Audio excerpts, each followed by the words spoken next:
I would say the event that really changed everything was with the death of my student Carla.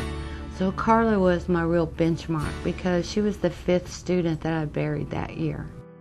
I was the teacher that went to the apartment and packed up her things and crossed that yellow police tape, and that image will stay with me forever because it was senseless. She could have been helped. I remember sitting on the couch opening the yearbook that I had signed for her the year before, and there was my signature and my wish for her future, and that just devastated me because she could have had that dream and that wish. So then I decided I did not want to know in myself that I hadn't done everything that I could do. That was that one benchmark moment that I knew I couldn't keep doing what I was doing and not be able to do more.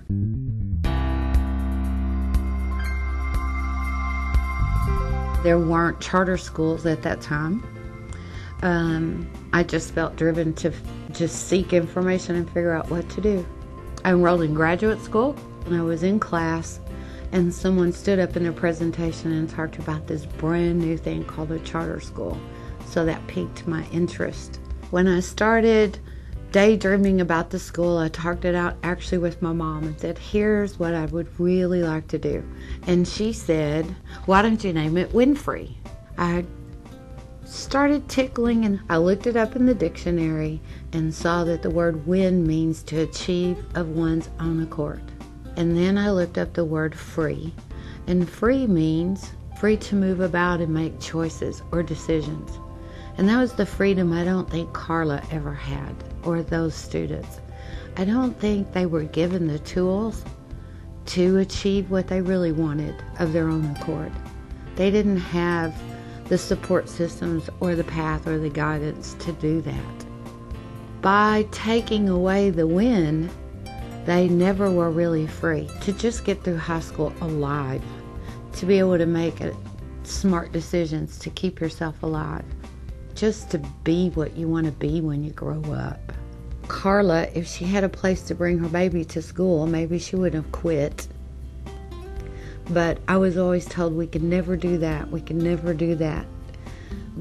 I'm not the only me out there or the only teacher. I'm not unique in that way. The way I want to be unique was to create a place so that all of the teachers like me, everybody that felt that same way, had a place to jump ship and go do that and be teachers and be what they went to school to be.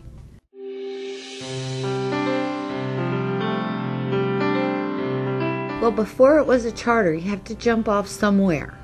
So when I quit my teaching job, I had my parents and my family were going to a church in South Irving.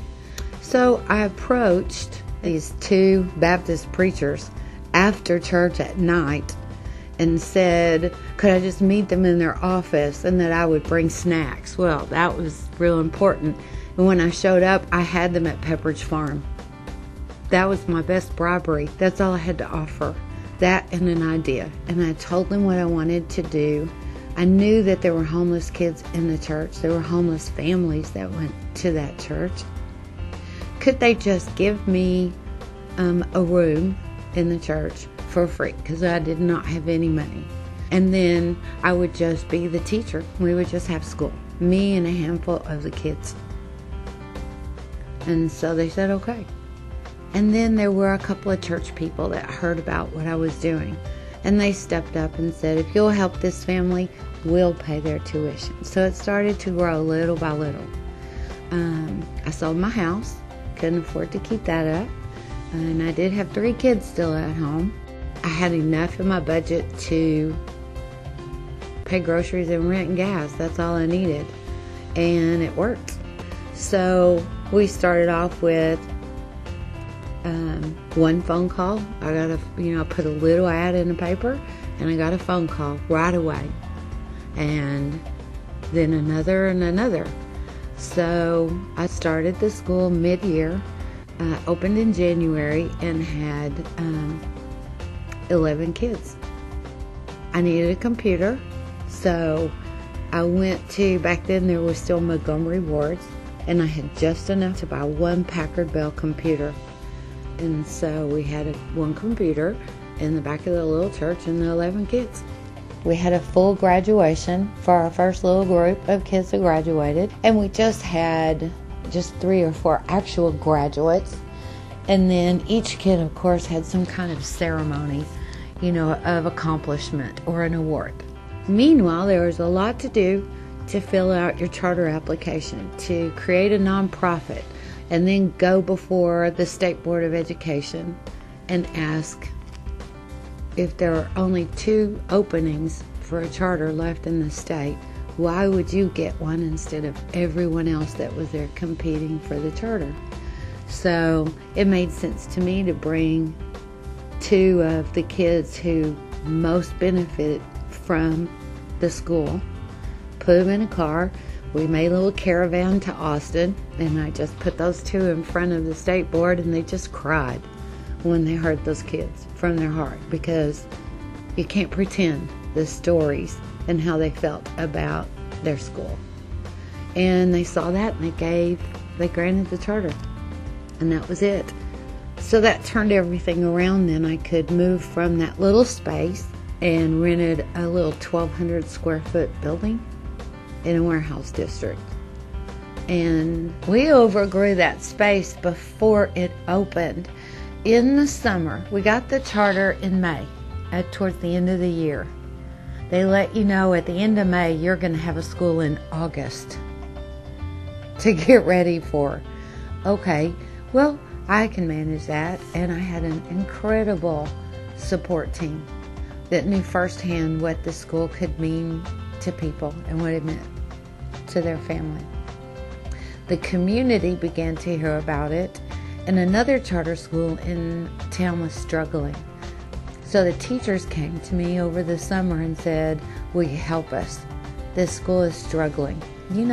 Charters were an experiment. Some made it real well, some struggled, just like any new business does. So I asked the state, could I open one more before August? And of course, people then really thought I was crazy.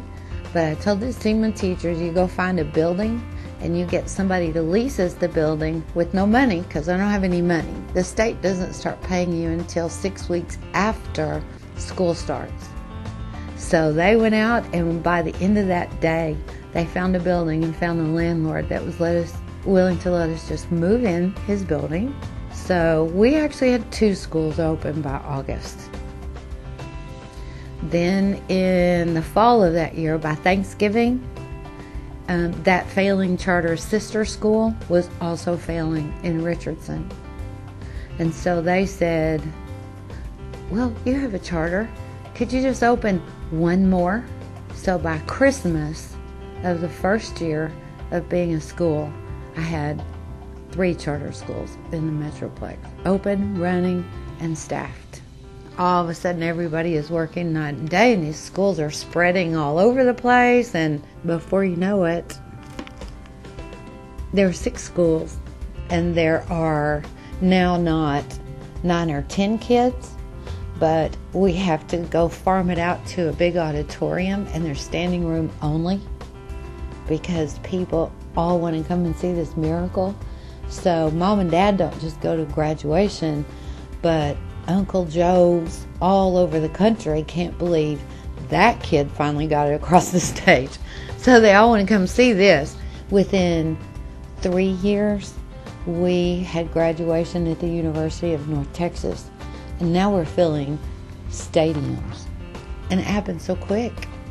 It happens before you know it. And we give an award each year. We select out of each graduating class the Osprey Award, because that's what we decided would be the mascot for the school. An osprey, like the helicopter, the bell thing, that's the thing that can take off straight up. It can be a helicopter, it can be an airplane, it can be a tough machine that can get in and out of anything. And the osprey bird is the strongest of the eagles. So it seemed like that fit our kids. That's the real story of our kids and who they were meant to be. What Carla was always meant to be.